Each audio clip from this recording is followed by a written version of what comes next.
All right.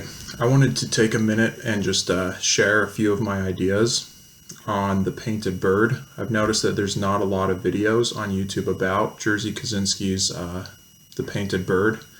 And if you go on Goodreads or really any other website, there's a lot of hate for this book for a whole variety of reasons. And I think that that hate is largely justified, but I don't think that means that the book is bad and that you should pass up on it just because of its problematic history and disturbing content.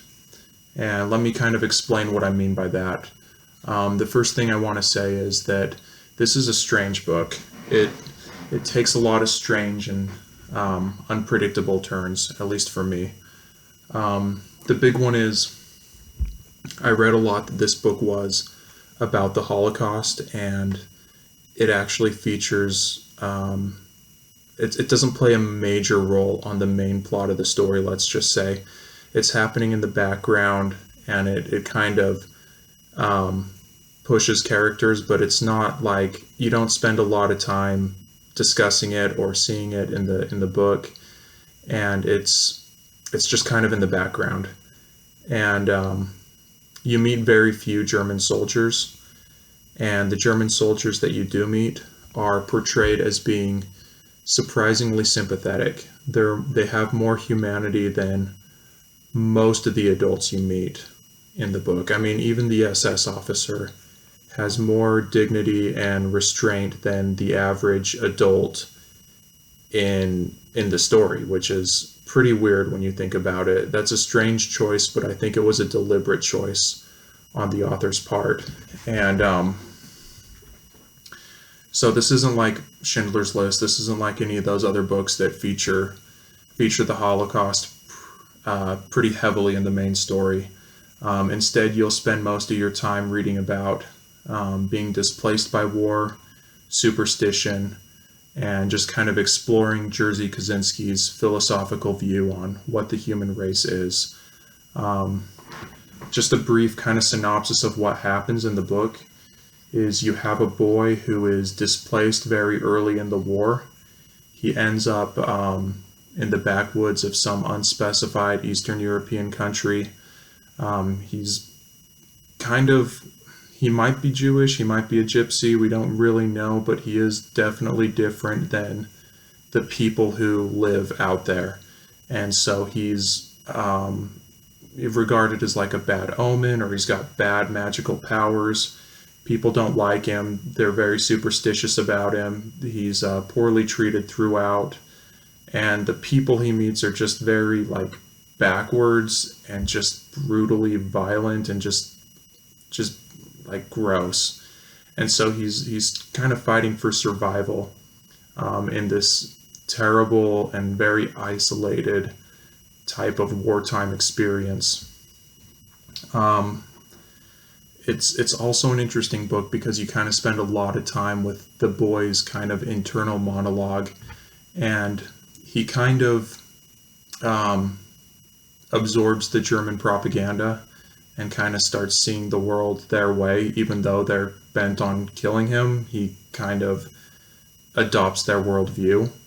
Later on in the book, of course, Germany retreats and Russia advances, and so he becomes familiar with the Russian worldview, and he gets interested in the Communist Party, and he replaces everything he's learned throughout the war with this new ideology, and that's his new way of looking at things.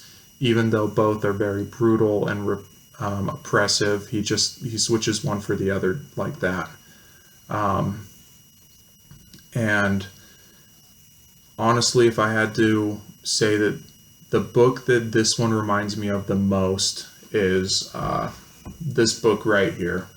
This is John Gray's book, Straw Dogs. This is a philosophical, anti-enlightenment, I think it's an anti-liberal type of philosophy, a look at the human race. I think that this book is actually very similar to The Painted Bird, and I think that John Gray probably views the human race in much the same way that Jerzy Kosinski does. I found this book very interesting, very thought-provoking, and my mind just kept pulling up memorable lines from this book while I was reading The Painted Bird.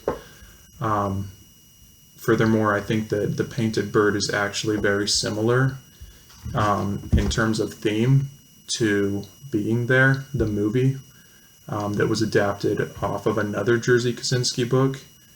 In all three of these works, you have human beings that they're basically just they view themselves as being above what they are. These authors, I think, would say that the human race is really just a sophisticated type of tree ape that has developed technology and now considers itself something special.